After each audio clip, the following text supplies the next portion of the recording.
You cannot bring that casket on this plane." The cold words from the airline employee made John, the veteran, freeze in shock. He was just doing his final mission, bringing his fallen comrade home. But when the airline refused, Asinator stood up and said, "Justice must be respected. And this man has the right to do this. What happened next would shake the entire aviation industry and restore one veteran's faith in America. Would you dare stand up for what's right when everyone around stays silent? Type respect if you believe in justice." John Mitchell, 50 years old, gray hair, weathered face marked by years of service, eyes that had seen too much war, lost too many friends. 28 years in the Army, 3 tours in Afghanistan, 2 in Iraq. The kind of soldier who never left anyone behind. Today was different. Today, John wasn't going to war. He was bringing war home. The casket beside him was draped in an American flag. Inside lay Sergeant David Chen, 24 years old. John's former squad mate, killed by an IED 3 weeks ago in Kandahar. David's parents had requested John personally. "You knew arson best," they'd said through tears. "Please bring him home." John had accepted without hesitation. It was an honor, a sacred duty. But now, standing in the airport terminal, that duty was being challenged. "Sir, I'm sorry, but airline policy clearly states," the gate agent continued, her voice mechanical, unsympathetic. John's hands trembled slightly, not from fear, from rage.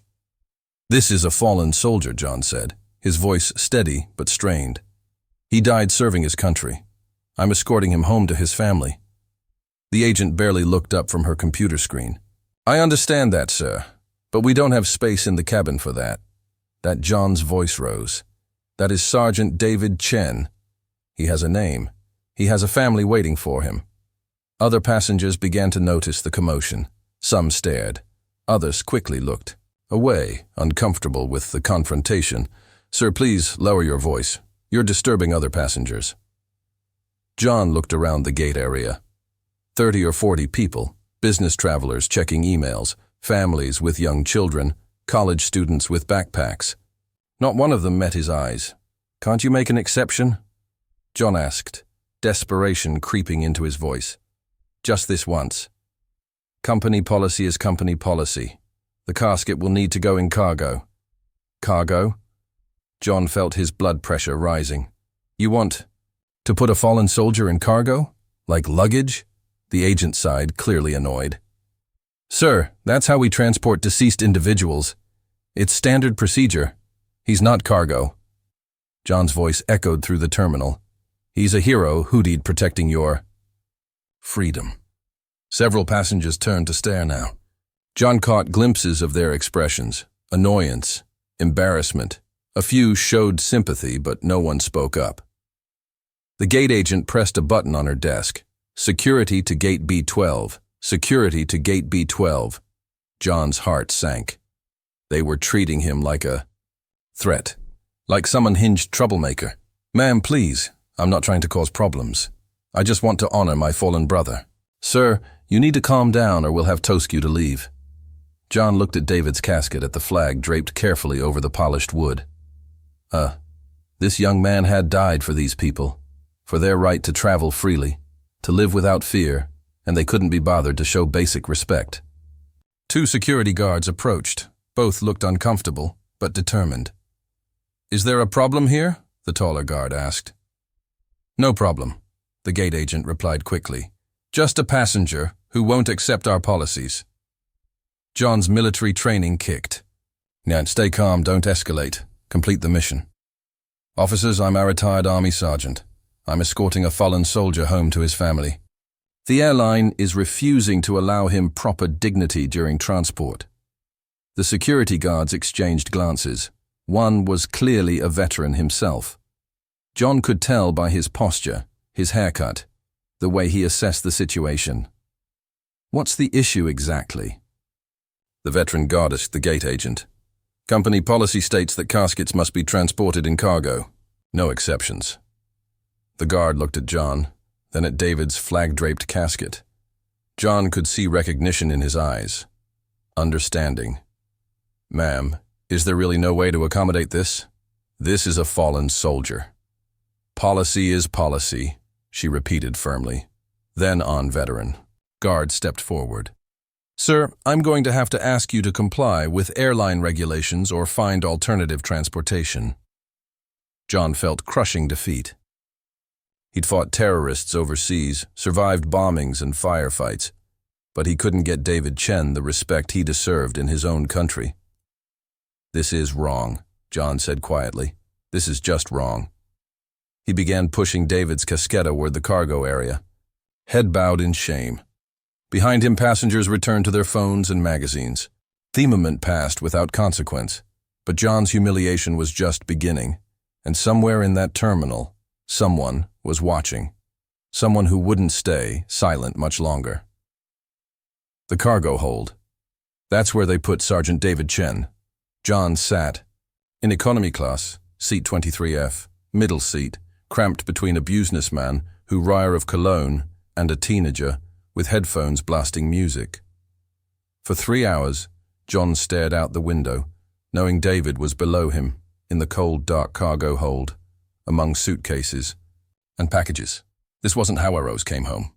When they landed in Denver, John watched the baggage handlers through the terminal window. They tossed luggage carelessly onto conveyor belts. His heart stopped every time he saw them near the cargo area. Please be careful with him, John whispered. To himself, the airline had lost David's casket for 45 minutes.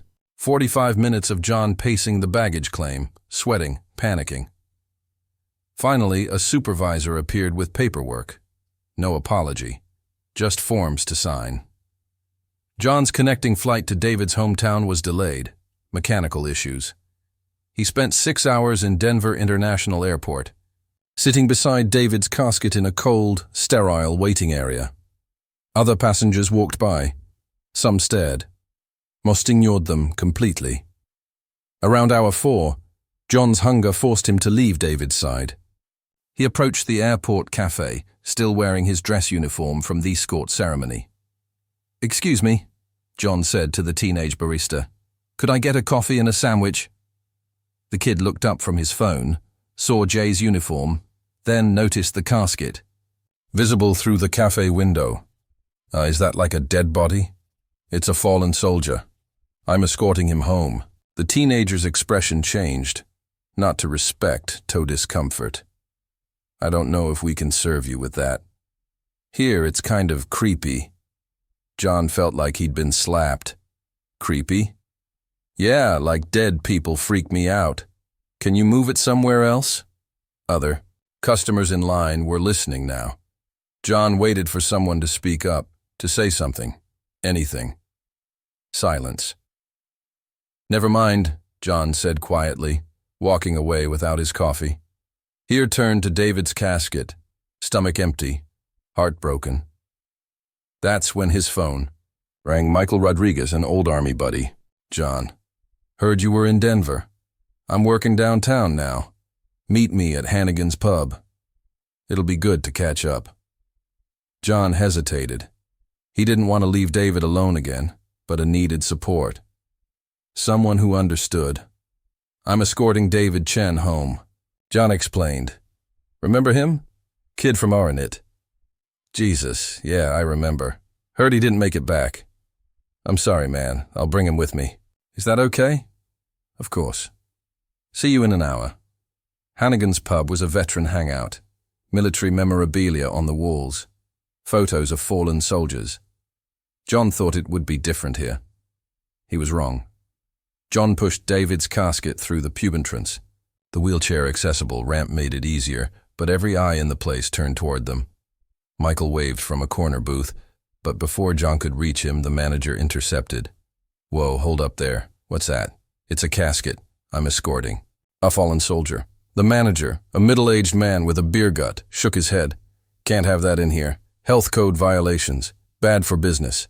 John looked around the pub. Veterans everywhere. Men and women who should understand. Who'd served alongside fallen comrades. Not one spoke up. "This is a veteran establishment," John said desperately. "Surely you can make an exception for a fallen soldier. Rules are rules. Take it outside. Michael appeared at John's shoulder. Come on, Tony. It's one casket. The guy's doing his duty. Business is business, Mike. That thing's going to scare away customers. John felt his world collapsing. Even here, among his brothers and sisters in arms, David Chen was being treated like garbage. Fine, John said, turning the casket toward the door. We'll leave. That's when the voice cut through the bar noise. Stop right there. Everyone turned. A tall man in his 60s approached from the bar. Silver hair, expensive suit, the kind of presence that commanded attention. Did I hear correctly? You're refusing service to a veteran escorting a fallen soldier. The manager straightened up, suddenly nervous. Sir, it's just policy. Policy? The man's voice carried authority. I'm Senator William Lang, and I want to know exactly what policy allows you to disrespect our fallen heroes. A senator? John couldn't believe it. Senator Lang approached David's casket, removed his hat, placed his hand over his heart. What was this soldier's name? Sergeant David Chen, John replied, his voice barely steady. 2 years old, killed in Afghanistan. 8 weeks ago. Sergeant Chen gave his life for this country for your freedom to run this same. Establishment. Senator Lang's voice filled the room. And you want to throw him out like trash? The manager's face went white. Senator, I didn't realize. You didn't realize what? That dead soldiers deserve respect. That their sacrifice matters.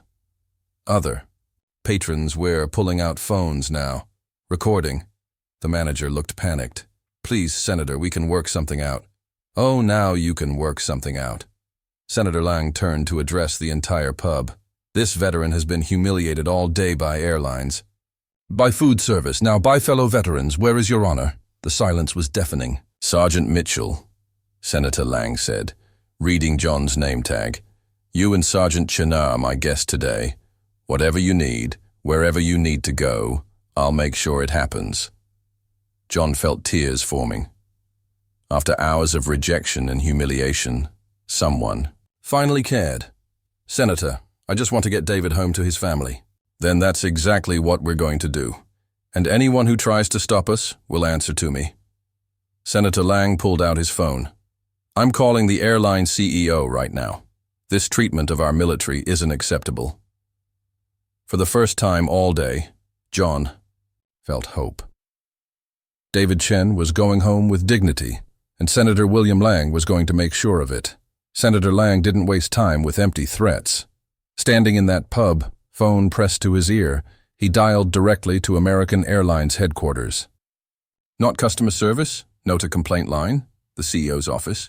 This is Senator William Lang from the Armed Services Committee. Put me through to James Patterson immediately. John watched in amazement. The pub had gone completely silent. Every patron, every server, every veteran who'd sat quietly, while John was humiliated. Now they were listening. James, Bill Lang, we have a problem. One of your gate agents in Denver just refused proper transport for a fallen soldier's casket. Yes, I'm serious. No, this isn't a political stunt. Senator Lang's voice grew colder. A decorated veteran is escorting Sergeant David Chen home to his family. Your employee treated this hero like cargo, made him put a Purple Heart recipient in your baggage hold. The pub manager was sweating now. Other veterans are shifting uncomfortably. They'd all stood by while John suffered. I don't care about your policies, James. This is about basic human decency. What? No. You listen to me. That veteran in that casket are getting first-class treatment on the next flight, or I'm calling a press conference tonight. John felt overwhelmed. A complete stranger was fighting harder for David Chen than a Yuan all day. Senator Lang continued, I want that gate agent suspended pending investigation. I want a formal apology and I want your company to review its policies. Regarding military escorts. Immediately means now, James. He hung up, turned to John. Sergeant Mitchell, pack your things. We're going back to the airport. Senator, you don't have to do this. Yes, I do. Because if we don't fight for our fallen soldiers, who will? The drive to Denver International Airport was surreal. Senator Lang had called ahead. A port security was waiting, with a motorcade escort. Not for the senator, for David Chen. "This is how heroes should travel," Senator Lang said as they approached the terminal. John couldn't speak. 8 hours ago he'd been pushed aside, ignored, humiliated. Now police motorcycles. "We're clearing traffic for his fallen brother."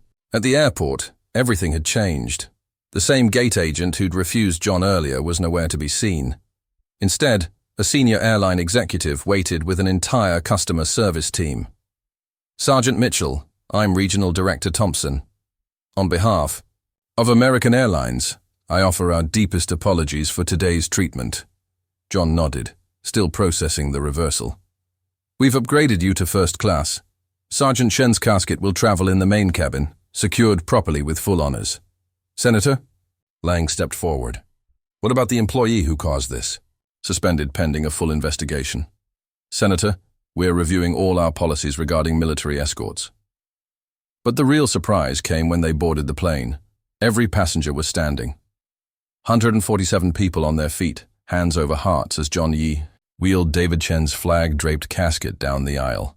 Flight attendants were crying, passengers were saluting, children were asking their parents what was happening.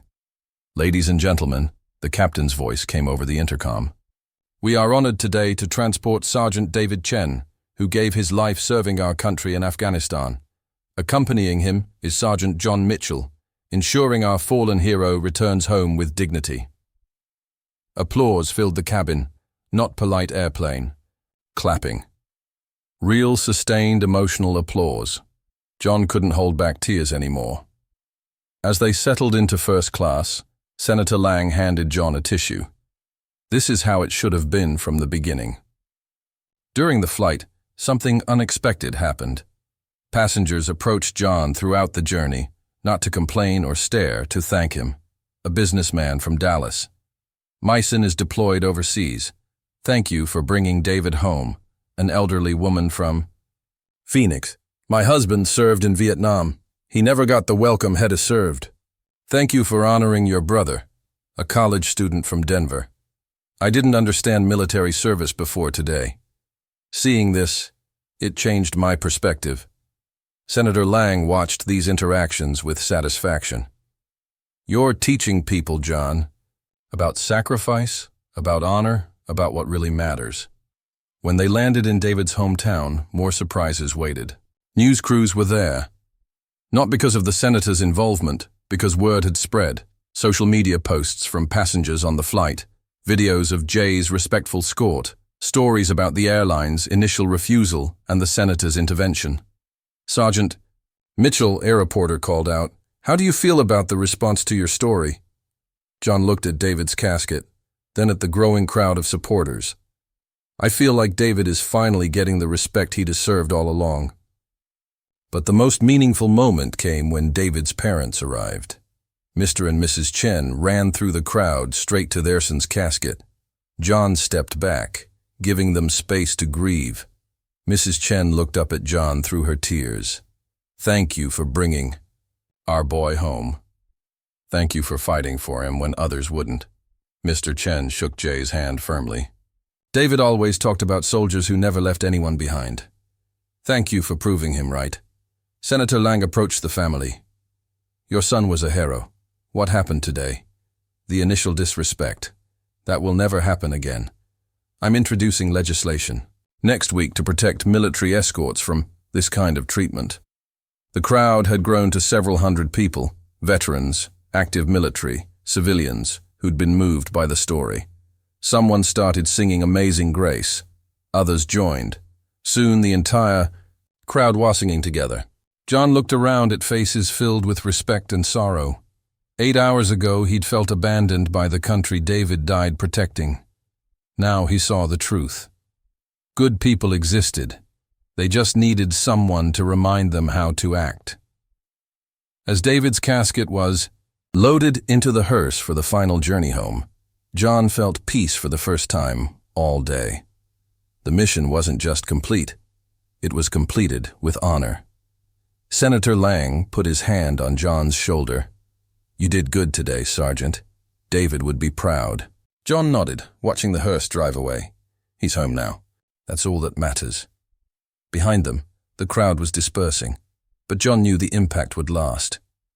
Tomorrow, when other veterans escorted fallen soldiers, they'd be treated differently, because sometimes it takes one person with power to remind everyone else what's right, and sometimes that's enough to change everything. 3 months later, John stood at Arlington National Cemetery. But this time, he wasn't alone. Senator Lang had kept his promise. The Dignity for Fallen Heroes Act passed unanimously through Congress. Military escorts would never again face the humiliation John had endured. But today wasn't about legislation. Today was about David. The Chen family had requested Jay's presence at David's headstone dedication. A small ceremony, they'd said, just family and close friends. John arrived to find 200 people waiting. Veterans from David's unit, fellow soldiers who'd served alongside him, local community members who'd been moved by the story, airport employees who'd seen the news coverage and wanted to pay respects. Mrs. Chen approached John with tears in her eyes. "Look what you did. Look how many people came to honor our son. I didn't do anything special, ma'am. You fought for him when he couldn't fight for himself." That's everything. The ceremony was simple but profound. Military chaplain, 21-gun salute. Taps played by a young soldier who reminded John of David at that age. Senator Lang spoke about service and sacrifice, about the duty living citizens owe to fallen heroes, about the power of one person standing up for what's right. Sergeant Mitchell didn't just escort a fallen soldier home. Senator Lang said, he reminded us all what honor looks like. After the ceremony, people lingered. Veterans sharing stories about David, civilians thanking John for his service, children asking questions about military life. An elderly man approached John, Purple Heart pinned on his jacket, World War II veteran, probably in his 90s. "Son, I want you to know something. When I came home from the war, people spat on us, called us baby killers, treated us like criminals." John listened respectfully. "But watching what you did for that boy, how you fought for his dignity, it healed something in my heart, made me proud to be a veteran again." The old soldiers saluted John. John saluted back, both men understanding the weight of the moment. As the crowd dispersed, Senator Lang approached Janone final time. "I have something for you." He handed John an official document, Congressional Recognition for Distinguished Service to Veterans. John read the citation. It recognized his unwavering dedication to honoring fallen soldiers and advocating for veterans' dignity. "Senator, I appreciate this, but I didn't do anything heroic. I just tried to do my job. That's exactly why you deserve recognition. You did your job when it was hard, when you were alone, when everyone else stayed silent." Senator Lang paused. "John, I've been in politics 30 years. I've seen a lot of people do the right thing when cameras were rolling. You did the right thing when you thought no one was watching. David deserved better than what he got that day. And because of you, future fallen soldiers will get better. That's your legacy." 6 months after David's burial, John received an unexpected package. No return address. Inside was a photo and a letter. The photo showed John pushing David's casket through the airport, head bowed, shoulders slumped. Someone had captured his moment of deepest humiliation. The letter was from the teenage barista who'd refused to serve John coffee that day. "Mr. Mitchell, I've thought about that day every single day since. I was wrong. Not just wrong, I was cruel. I saw the news coverage later, read about what you went through, learned about Sergeant Chen's sacrifice. I joined the Army 3 weeks ago. I want to serve like Sergeant Chen did. I want to be the kind of person who stands up for others like you did. I know I can't undo what I said, but I wanted you to know that your example changed me, made me better. Thank you for not giving up on people like me. Respectfully, Private Marcus Williams." John set the letter down, looked at the photo. That moment of humiliation had become something else. A teaching moment, a catalyst for change. His phone buzzed. Text message from Mrs. Chen. John, David's birthday is next week. Would you like to have dinner with us? We'd like to hear more stories about arson. John smiled, typing back, I'd be honored. Because that's what this was really about. Not medals or recognition or political victories. It was about honoring the fallen by caring for the living. It was about making sure no hero ever came home alone. And it was about proving that sometimes one person's courage can change everything. We all face moments when we must choose between silence and standing up for justice. John chose to do what was right, even when facing opposition from everyone around him. If this story makes you think about doing what's right in your own life, type respect. If you believe every soldier, every person who sacrificed, deserves honor and justice. When we see injustice happening, we cannot stand idle. One person's courage can change everything. What will you do the next time you witness someone being treated unfairly? Remember, we honor the fallen by caring for the living.